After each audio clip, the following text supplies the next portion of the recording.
2 nights ago, the greatest thing to come our way in a very long time for wrestling came in All Elite Wrestling's Double or Nothing. WWE had 48 hours, less than 48 hours since when that show ended, to give us something worth watching tonight. The main event match was a pretty decent match, and Ricochet vs. Cesaro in a 50-50 booking match was also a good match. But this show was worse than last week. This show was absolutely terrible. 51 minutes. The first 51 minutes of this show was promo, big brawl, promo, brawl again, promo. Promo from Shane McMahon before he took on Roman Reigns' cousin Lance Anawale, or Lance Fatu. Can't get their name right, so I just say Fatu from now on. So, in the first hour, 99% or 97% of the first hour was promos and two brawls between Kofi Kingston and Dolph Ziggler, and then Dolph Ziggler and Xavier Woods. That was the first hour. I was looking on Twitter and people were like saying, I'm tapping out. I'm going to go watch Double or Nothing again. Because that's how good that show was. And that's how piss poor this show was. This was an absolute disgrace. An absolute disgrace. It sucks that they, I don't want to hate on WWE, but Vince makes it really, really hard to actually want WWE to succeed. With how bad this show was and how bad everything else has been for WWE. And then we have what we had on Saturday. Holy shit. You had all Sunday and Monday, I'd say 10 minutes before the show went on the air, to write a better show. And what did you give us? Trash after trash after trash after trash. It wasn't for the show. It was going to be a fatal four-way. Braun Strowman versus Bobby Lashley versus The Miz versus AJ Styles, with the winner going to Super Showdown to face Seth Rollins. Well, AJ Styles is injured, has a back injury in his lower back from his match with Seth Rollins at Money in the Bank, so he's out. So what do? They give us Baron fucking Corbin again. And guess who won that fatal four-way? Baron fucking Corbin. This was an absolute terrible show. The only thing that, outside the two matches I mentioned earlier, with Ricochet and Cesaro putting on a good match, nothing like the best match last week, of course, was the Usos versus the Revival. That was probably the best match on Monday Night Raw for the entire year, and nothing that Sami Zayn and Seth Rollins or Ricochet and Cesaro did tonight could top what the Usos and the Revival did last week. Anyway, this was just a terrible show. R-Truth is still the 24/7 champion if you give a fuck. I mean, he did have a couple close calls after Lance got owned by Shane McMahon to put Shane McMahon over for Roman Reigns on next Friday. Which, by the way, NXT TakeOver 25 is this coming Saturday. Holy shit! I'm so glad I'm doing Super Showdown, because my brain needs a mental break from pay-per-views and stuff. We just had Money 6 nights from Double or Nothing. Then we had Double or Nothing this past Saturday.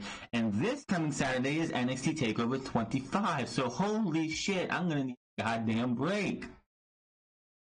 They were in the Sprint Center from Kansas City, Missouri. This was...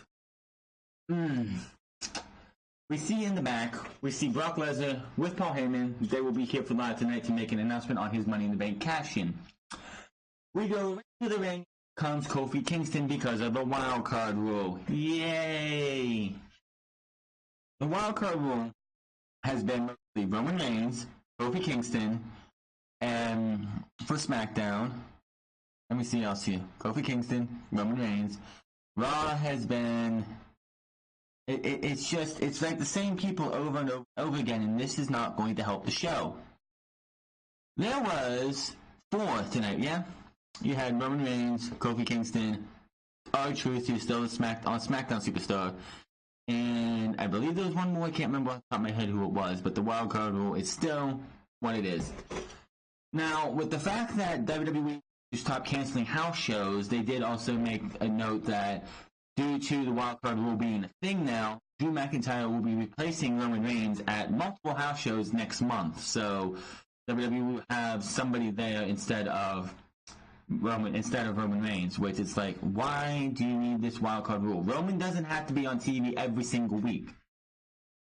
And I don't think you're going to have fans stick around after 51 bullshit just to have Roman show up right after the 9 o'clock, like right at the 9 o'clock hour, even though you're not facing. I think the NHL playoff, the Stanley Cup Finals was tonight. I will say though, I looked at the schedule. If the Raptors and the Warriors go to a Game 5, Monday Night Raw in 2 weeks is going to be hurt big time by that game, because that's a big game, especially if it's like a tied series 2-2, or it's a chance for one of the other teams to clinch. That's going to be one of the things that WWE better get their shit together, because that's going to hurt them big time. I'm hoping the ratings go back down, because 51 minutes, if I'm just a casual fan and I want to see action like I saw at Double or Nothing, if I want to see matches like the Uso and the Revival that I got last week, what I saw tonight for 51 straight minutes is going to have me change the channel to the NHL playoffs, finals, the Stanley Cup Finals, which I believe is the Bruins and the Blues. I could be wrong there. Or the Bruins and somebody else. So I would be switching my game to that, or I'd be watching anything else, because 51 straight minutes, no wrestling, is bullshit. Would it kill WWE to start Monday Night Raw off with a match? You had that fatal four-way for the Universal Championship #1 contender. You could have started the show off with that, and it would have been different. Yeah, the match was not good, but you could have started the show off different. There's no reason that we had to have a recap of shit that's happened beforehand every single week and have the same superstars come out every single week. This is 2 weeks in a row. We started with Seth, Kofi, and Brock Lesnar. Absolute no reason for this. Kofi does come out by himself, coming over in the wildcard rule. Kofi talks about what happened last week with Kevin Owens attacking Big E. Kofi says Big E's knee injured in the attack. Kofi goes on to say Dolph Ziggler tried to put him out last week, but he's still standing. Kofi then says he will address Ziggler at the date, but that's not why he's here tonight. He's here for Brock Lesnar. Fans pop because, yay. Kofi wants to be the best, and to do that, he needs to defeat Lesnar. Kofi wants Lesnar to cash in the title shot tonight on him. The music interrupts, and out comes Seth Rollins. And anybody who saw Brock Lesnar was cashing in on a random episode of Monday Night Raw, are you fucking stupid? Kansas City, are you fucking stupid? Do you really think it's just like whenever a superstar, a wrestler, a heel wrestler calls fans sheep, they are exactly 100% right. Anybody think that Brock Lesnar was going to cash in his Money in the Bank briefcase last week or this week? You are a fucking imbecile. He's not going to cash in on free TV. This is not a like Ricochet or an Aleister Black or AJ Styles or somebody who's full time. You have to pay for the network or get a free subscription to watch Brock Lesnar cash in his Money in the Bank briefcase. Rollins says he knows why he's not Lesnar, but he's better. But he likes where Kofi's head is at, and he too wants to know who Lesnar is cashing in on. Rollins says the only thing we're missing out here is Lesnar. Rollins calls the Beast to the ring, and out comes Brock Lesnar and Paul Heyman. Well, Brock Lesnar's Money in the Bank briefcase looks like a fucking boombox. His theme is quickly interrupted by music that sounds like 80s hip-hops, as Lesnar holds the briefcase to his ear to play off last week's Beastbox boombox moments. The music continues playing on possibly for too long as Lesnar enters the ring, and he starts like dancing, like swiveling his hips, dancing, shuffling his feet. I'm like, what the fuck is this Brock Lesnar? I have never seen, and since he's been back since 2012, I believe, I have never seen Brock Lesnar be this charismatic and this freaking like over the top, goofy and like whatever. The music changes to the New Day music, and he starts rocking out to that. Then they go to music, and he starts dancing around, and freaking Paul Heyman is like headbanging with an air guitar while Seth Rollins' music is playing. I'm like, I'm sorry, I'm not a fan of Brock Lesnar, but I fucking love this entire segment right here. This part right here, I actually fucking was sitting here laughing and enjoying what they were doing. Seth gets pissed and exits the ring. Lesnar stares down Kofi. Heyman says that's just like Rollins to pee on everyone's parade because, Heyman says they were going to announce Lesnar's decision, but Rollins ruined the Brock party. He did have a shirt that had a green boombox-looking briefcase on his shirt that said Brock Party. The segment falls apart as Heyman indicates it's over. Lesnar and Heyman go to leave with the briefcase still in hand. Heyman says to blame Rollins, not them. Kofi watches from the apron as Lesnar exit. And as I said on Tuesday last week, Kofi, you need to 6 because out came Dolph Ziggler and attacked him from out of nowhere. Ends up dropping Kofi with a zigzag on the steel outside on the ramp. Goes to a steel chair shot, but Xavier Woods attacks him and makes the save, and he sends him off. We come back from commercial break, and Kofi is being helped up. This is segment number 2. Every commercial break is a segment, if I'm correct. This is segment number 2. We're still a continuation of what we're doing from segment 1. We see Kofi being helped to the back by officials and Xavier Woods. Dolph Ziggler comes back out and attacks Woods, and Woods makes the save. Then they fall into the ring. Back out to the floor as Ziggler bites on Woods' forehead. Fans try to rally Woods, but Ziggler launches him into the barrier. Woods turns back around after another minute, taking Ziggler into the crowd. Woods brings the ball back over the ringside area, but Ziggler decks him. Ziggler sends Woods face first into steel ring steps. Ziggler grabs a chair and nails Woods in the back with it. And again, Ziggler digs up Woods' eyes and rolls him back to the ring. Ziggler with another big chair shot to the back of the middle of the ring. Ziggler wrapped the chair around Woods' head. This went on for too fucking long. But he goes to hit with another chair to the head, like he did to Kofi last week on SmackDown. But here comes Kofi with the chair to make the save. Ziggler retreats. Kofi hits the corner to yell at Ziggler. We go to commercial break with Kofi raising the chair in the air. We come back from break, and Kofi and Xavier Woods are still in the fucking ring. This is segment number 3. So this entire thing started with Kofi, Brock, and Seth. Lasted 3 fucking segments in over 35 to 40 minutes. Dolph Ziggler comes back out to the stage with a mic, and Ziggler says he thought he knew Kofi, but Kofi has been wasting his time on Brock Lesnar's cash-in when he should be worried about Ziggler. Ziggler says in 11 days at Super Showdown he will get a shot at the title, and he needs Kofi to celebrate like he's never celebrated for the next 11 days because he is the best WWE champion that Ziggler can remember. The best? Really? A guy skipping around, smiling all the time, tossing pancakes is the best WWE champion you can remember? Damn, Ziggler, you must have some selective memory. And he needs Kofi to celebrate because he is the best champion. Ziggler says every time he sees the WWE title on Kofi, it reminds him that it should have been him. Ziggler goes on about admiring Kofi and how he's defeated Kofi when people called him a B+. He defended Kofi when people called him a B+ player. Ziggler wonders what will happen when Kofi doesn't have the title. When Ziggler takes, what happens to the fans who look up to him? Ziggler says it took a little longer than he wanted to, but it should have been him getting the title shot at WrestleMania 35. Ziggler says it's Super Showdown, it will be him. Ziggler walks to the back while Kofi raises the title in the air. Fans chant for Kofi now. This took too fucking long. 3 fucking segments from point A to point B. Are you fucking kidding me? 2 nights ago, they literally handed you your ass on a silver platter and told you to do better. And what do? You come out with this shit. Yes, I thought the Brock Lesnar shit was funny because I've never ever seen him do that before. I've never seen him be like I wasn't there for the Ruthless Aggression era because I didn't have cable at the time or that station was on. So when I went back to watch it on the network a couple years ago, I've never seen Brock Lesnar like he was at the beginning of the show tonight, where he was dancing around, acting like a fool and everything. So I appreciated that for a minute just because it was fun. But this took too fucking long. 3 fucking segments. You could have cut that. You could have cut that entire brawl between Xavier Woods and Dolph Ziggler in half, and then gave us the promo, and then we could have went to commercial break, and then went on with our show. So to comment, Raw Women's Champion Becky Lynch teams with Nikki Cross to face the Idiotics later on in the show. Cole says AJ Styles' engine has been replaced in tonight's fatal 4-way match with Baron Corbin and The Miz. Lashley and Braun Strowman are also in the match that will determine Seth Rollins' opponent at Super Showdown.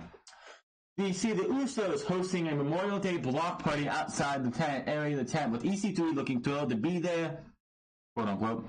Dana Brooke and the Lucha House Party are having fun. The Usos mention everyone is invited except the Revival. Drake Maverick is, of course, looking for the WWE the 24/7 champion R-Truth. And the Usos welcome everybody. And it's funny because JD from NY206 has a running gag on his thing calling all the people who are in catering, Titus Catering VIPs. Well, guess who was with an apron and a fucking chef's hat on? Titus O'Neil. I was sitting here just dying laughing because it's like, I hear JD like talk about Titus Catering all the time when somebody brought up like a Dana Brooke or an EC3 or the War Raiders or the Viking Raiders, and it's like, does like WWE listen to his podcast? Because literally, we go to this entire block party, and Titus O'Neil is in his wrestling gear with an apron and a chef's hat on. Just that was funny as fuck to me. Charlie Cruz is backstage with Shane McMahon, revealing that he will be in action tonight. Shane says he's ready to beat his opponent, like he will beat Roman Reigns at Super Showdown, and we see Drew McIntyre standing there. Shane walks off with Drew as he's ready for it, and we go to commercial break. So we are at, I believe, 45 minutes into the show with not a single fucking match. Not a match at the beginning of the show, not Kofi Kingston setting up Xavier Woods versus Dolph Ziggler being set up because of everything that happened. No. The first match of the goddamn show is Shane McMahon versus Lance Fatu. And I thought, oh, they're just going to use somebody, a plan or something. But no, this is actually Roman's cousin, Lance Fatu. He is. I actually had to look that up because I was like, this is WWE. What do they do? They're going to probably find some plant who looks somewhat Samoan. They're going to pass him off as Roman's cousin. It wouldn't be the first time they did that. But no, actually Lance Fatu is one of Roman's cousins. We go to the ring, and out comes Shane McMahon with Drew McIntyre. Shane stomps and backs up the ramp to the stage, motioning for Drew to come back to the stage with him. They return to the backstage area, and we go to commercial break for another awkward moment. You come out if you were just going back to the back. I don't know. Back from break, and Cole leads us to a video package for Triple H versus Randy Orton at Super Showdown. A match that nobody wants to see and nobody fucking cares about. Why the hell would you put that on now? Shane talks about the feud between McMahon and the Samoans and how it goes back to respect. Shane says respect was ingrained in him at an early age. Yeah. But it wasn't for Roman Reigns, which explains why he could straight Vince McMahon. Shane goes about the Samoans, naming everyone from Peter Maivia to The Rock to Wild Samoans and others. Shane says he might know WWE Hall of Famers offer, and of course, I believe Tika is Roman's father, better than Roman himself. Shane says he's not going to disparage the Wild Samoans because that's not in him. He says his dad was always there to clean up Alpha and Sika's mistakes. Shane says he's here to represent the McMahon family and he's ready to fight. The question is, who from the Samoan dynasty will come down the ramp to face him right now? And we go to commercial break again. We are at 50 minutes, 49 or 50 minutes right now with no action, no wrestling, no nothing. It took almost a full hour to get any type of match, and it was a squash match. After breaking in Indie Star, Lance Fatu is in the ring. He is the son of Samu. The bell rings, and Lance ends up up on the outside as McIntyre rams him into the apron. In the barrier, back and forth, Shane taunts on the mic from the ring as McIntyre continues destroying Lance on the outside. Shane tells Drew to throw Lance in the ring. He calls for the bell. The bell rings. Shane goes to work on Reigns' cousin with his strikes. Lance tries to fight off the corner, but Shane turns it back around. Shane with more strikes now. Lance finally nails a big drop kick for a pop. Shane catches a super kick and delivers an elbow to the jaw. Shane works Lance over on the mat now. Shane applies a triangle submission on Lance, taps out for the finish. Now, during this match, two things. AEW chants, you could hear them majorly. They were huge.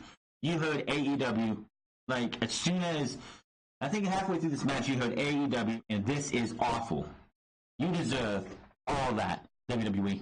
Vince, you deserve AEW chants. You deserve this is awful chants. You're going to waste 50 fucking 1 minutes of our time. No, you're going to waste an entire fucking hour of your fans' time having promo after promo after promo with a brawl which went no fucking where, to a shitty match with your fucking son taking on what probably a member of the Samoan Dynasty in a real fight could kick Shane McMahon's ass, only for Roman to make the goddamn save afterwards. This was a fucking disaster of a first hour, and this show was just terrible from here on out, outside of 2 matches. After the match, Shane takes the mic as Drew enters the ring. Shane barks orders at Drew chops Lance back onto the mat. Shane applies the triangle again while talking trash to Lance about some of his family members. He says the biggest mistake Sika made was spawning Roman Reigns. Roman comes out, drops Drew with a Superman punch at ringside. Shane retreats, but Reigns chases and stops him for escaping through the crowd. Reigns with a big Superman punch to Shane at ringside. They go back into the ring, and Reigns looks to deliver a spear, but Drew pulls Shane to safety. Drew and Shane taunts Reigns from the stage while Reigns' music hits, and he checks on his cousin. And we go to replays, and Kane was cut backstage, and McIntyre and Shane running through the backstage area, and we go to commercial break. That was basically the first hour of this shitty show. And I saw people like, this is pretty much the same show we had last week. I'm going to go watch Double or Nothing. Or I'm going to go watch something else. WWE has, and JR has confirmed on Twitter tonight that they're going to be in October. They're starting in October. The day of show start is not confirmed. Day of show is not confirmed, but it is going to be 2 hours. They have like 4.5 months to get this shit fixed to where people are going to watch this show. Or by the time, whatever the day the AEW comes in, which is probably going to be Tuesday or Wednesday. Probably Wednesday would probably be the best bet, because during basketball season they were preempted way too much for their liking. But this is just, the first hour was nothing but trash. Trash, man. We go back to the break, and out comes Paul Heyman and Brock Lesnar. We started the show off with Kofi, Seth, and Brock Lesnar. What do we do again? Seth and Brock Lesnar again. Heyman introduces himself and says Lesnar requested the referee to be out here. Heyman says Lesnar is now ready to announce who he will be cashing in on. Out comes Seth Rollins. Rollins hits the ring and trashes Lesnar for making a mockery of the title that he works hard every day for. Lesnar says something about beatbox bitch. Rollins calls him a joke. Rollins threatens to stomp his head right now. Rollins says Lesnar used to be the most feared man in combat sports, but now he's a coward, hiding behind Paul Heyman because Paul Heyman was backing him off at the time. And his shell is former self. Rollins says now Lesnar has a chance to prove him wrong. Rollins then tells him to cash in. Heyman starts reading out the contract. Says pretty much talking about how the contract from the day he wins the title, like wins the briefcase till a year from now, he can cash in anytime, any place, anywhere without no forewarning to the champion of his choosing, the Universal Championship or the WWE Championship. But as soon as he mentions he has one time to May 2020, Lesnar snatches it from contract from him and asks him how long the contract is for again. Heyman says a year. Lesnar then takes the contract and smacks Heyman across the face, and Heyman says, "You didn't know." Lesnar says, "No, I didn't know." Well, he doesn't watch the fucking product. How the hell was he supposed to know? Lesnar takes the mic and says, he has a whole year. Laughs and wonder why he would make his decision now. But I have to make a decision now. He says, Seth Rollins, screw you. Lesnar drops the mic and leaves with his briefcase. Heyman follows as Lesnar's music hits. And that's just how that goes. So no one planned to tell Brock Lesnar that he had 1 year from winning Money in the Bank. Heyman didn't have a meeting with him backstage that you're Money in the Bank and you have it for a year. You were on Monday Night Raw last week and you couldn't tell Brock Lesnar that he had a chance, he could cash in 1 year from now, from the day before. All this went over your head until right now, Heyman. Really? All of a sudden, Carmella enters the ring from the crowd, and the WWE 24/7 champion R-Truth is right behind him. Superstar chasing him. Eric Young rolls him up for a 2 count. Drake Maverick tries to get something, but misses. Luke Gallows and Carlos Anderson try. Mojo Rawley and others are trying to get their hands on Truth, and Truth runs off through the crowd with Carmella on his back, and Superstar chasing him. So R-Truth is the 24/7 champion, and he's got an 8-day-long reign. Cole sends us backstage to AJ Styles and Charlie Caruso. Caruso mentions his injury. By the way, Caruso was on First Take this morning for ESPN, so must have been a hell of a play around to be done with First Take and then on the way to Monday Night Raw. Caruso mentions his injury, and she didn't change either. She still wore the same dress, which I thought that was interesting. Mentions his injury, that he heard a pop in his back when he was wrestling Seth Rollins. He doesn't take anything away from Seth Rollins, because Seth Rollins gave him everything he could, and he beat him fair and square. He wanted to compete tonight against everybody, get another title shot, but that's not going to happen. Ask him how long he's going to be out, and he mentions more testing to be done. He says, but the doctor said before he can say anything, out comes Baron Corbin comes in and clocks him in the face and lays him down. Corbin stands over AJ as the trainer checks on him, yelling at Corbin to get out. He laughs as he walks away. Whoop-de-doo. Becky Lynch and Nikki Cross versus the Idiotics. No promo from the Idiotics. Becky Lynch got the entrance, while Nikki Cross and the Idiotics, all three, got jobber entrances. So you have the WWE Champion and you have the WWE Women's Tag Team Champions in this match on opposite teams. Who do you think's gonna win this one? Who should take the pinfall in this one? Who would take the pinfall in this one because her fiance was in the buy-in over the budget battle royal, or the casino battle royal, this past Saturday? Becky Lynch drops Peyton Royce with the man slam, or it looked like a drop bottom for the 3 count. Yeah, this match was Becky Lynch and Nikki Cross did all they could to try and get a good match out of the Idiotics. It didn't work. The Idiotics still suck, but they did what they could do. After the match, Lacey Evans makes her way down to the ramp as Cross and Lynch watch onto the ring. Evans turns right back around at the bottom of the ramp and walks back up. Cross celebrates with Lynch. To note, though, with this, after Lacey Evans disappears, Becky Lynch raises the hand of Nikki Cross. And if you notice, attention to detail here, their arms are raised, but Nikki Cross's eyes are not on Becky Lynch. Nikki Cross's eyes are on the WWE Raw Women's Championship, which Becky Lynch also has in the air. So she's like, yeah, we'll celebrate now, but I want that. I want that. Nice little attention to detail there. She's okay winning this match with Becky Lynch, but she knows what her eyes are on the prize, which that is awesome. We go back to the Usos block party outside the arena. Tamina Snuka confronts Naomi, and it looks like they're going to fight, but they laugh and hug. And then the Revival appear. They thank the Usos for inviting them, but the Usos says they weren't. Naomi said they invited them because they need to squash their beef, and what better place than the block party? And yeah, that was that.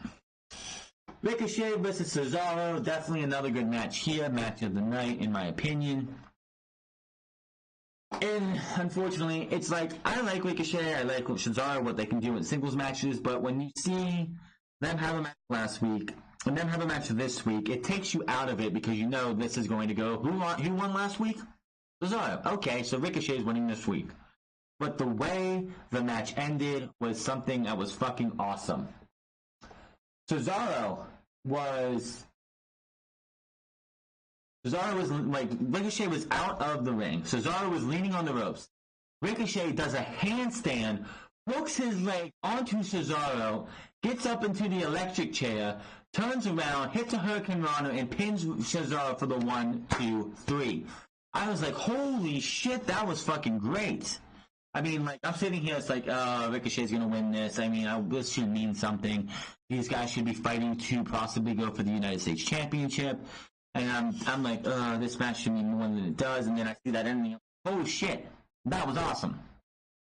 So definitely was an awesome end to the match. It's just these guys should mean more than they do. 50-50 booking, good match overall, and the finish was awesome. It's just, why should, like, you're really telling us that neither of these guys matter because one week they win, one week they lose.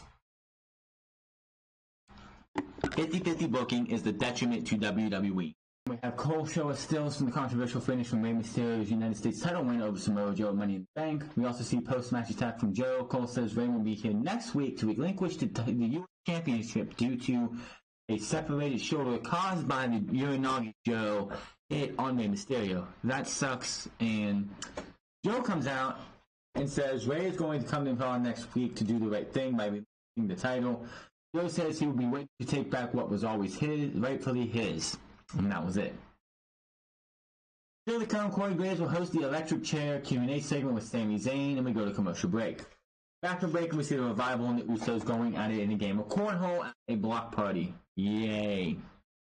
We go backstage and see and we get a promo from The Miz to address tonight's Fatal 4-Way. He also talked about how his wife and him are going to have another baby girl, so congratulations to the Mizanins.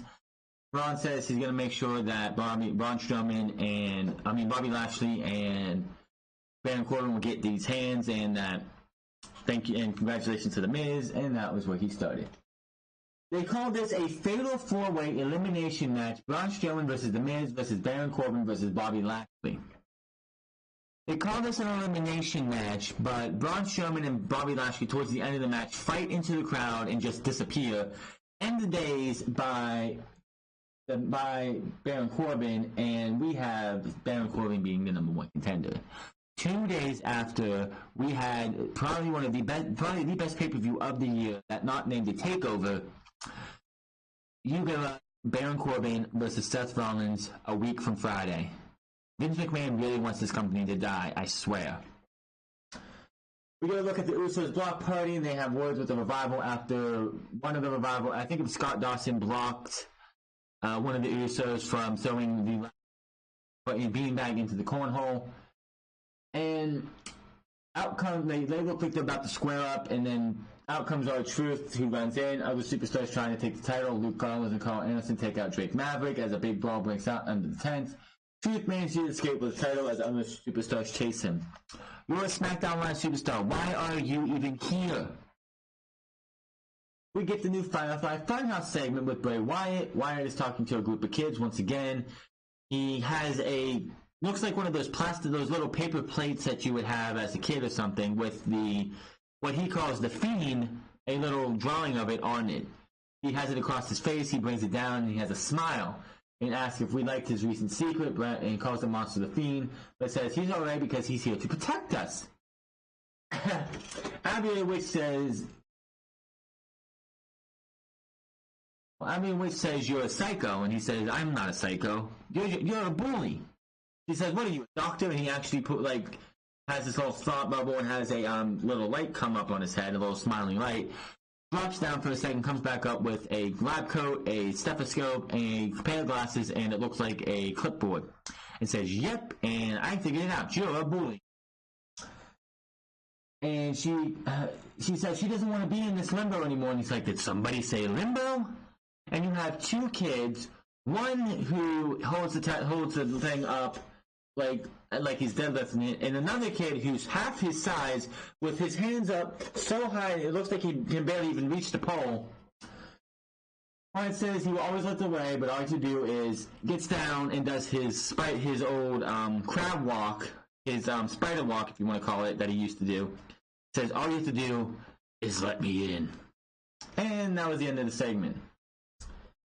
Oh boy. We get the first ever Corey Graves electric chair segment.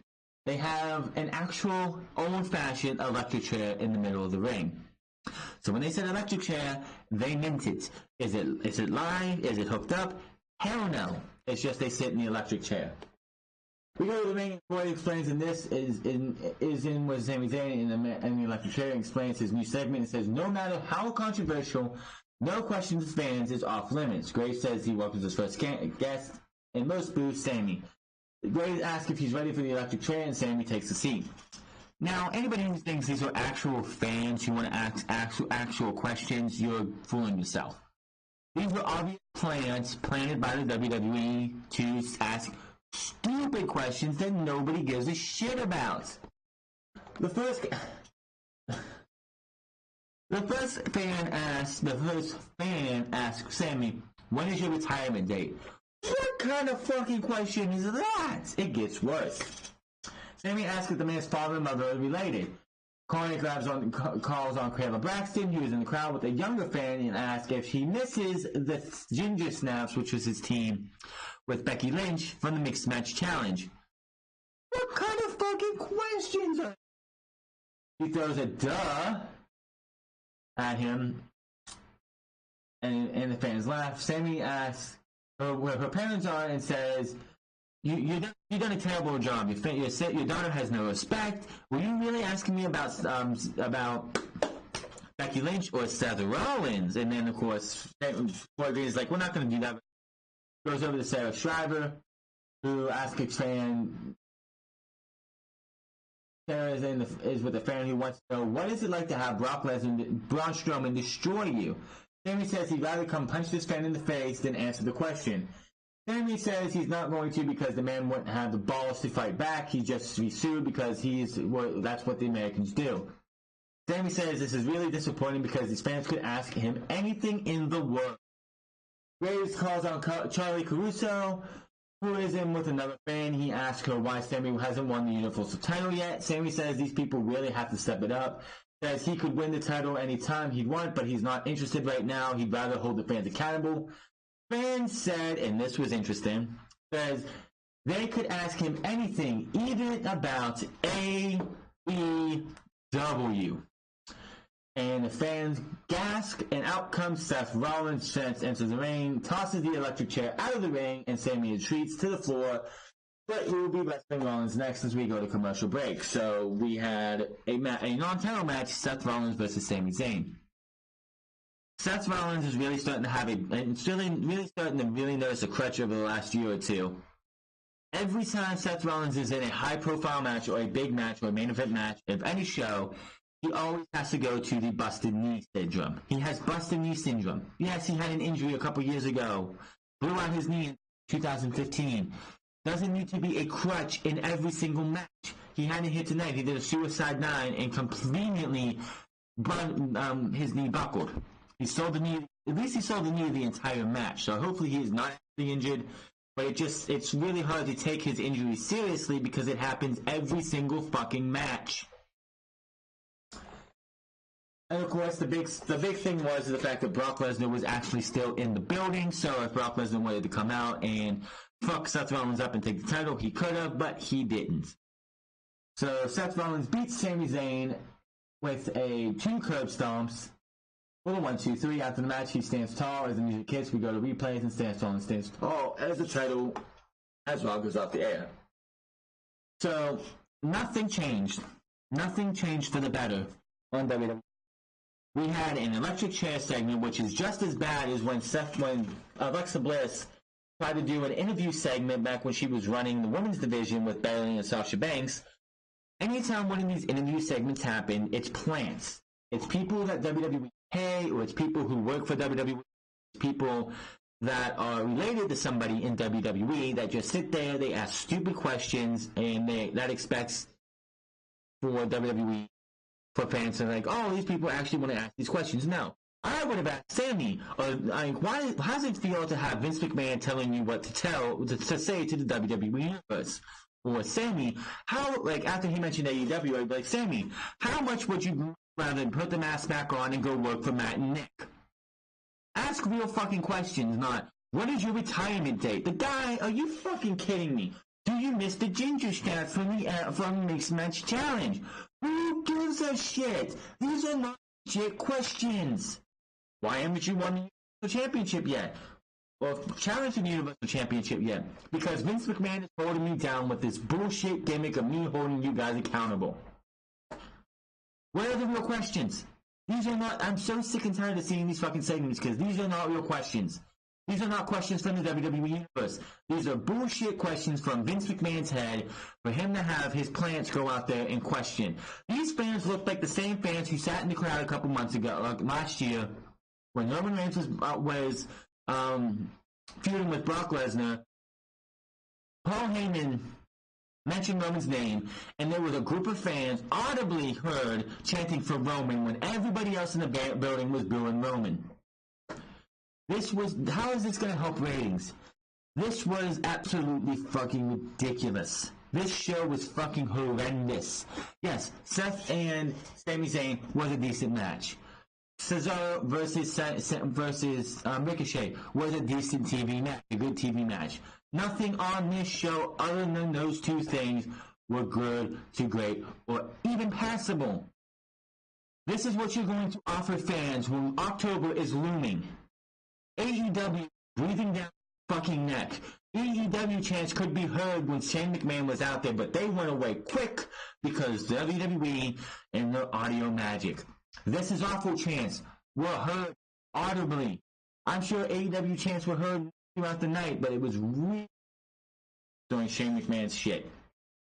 This is the best you got. 2 days after AEW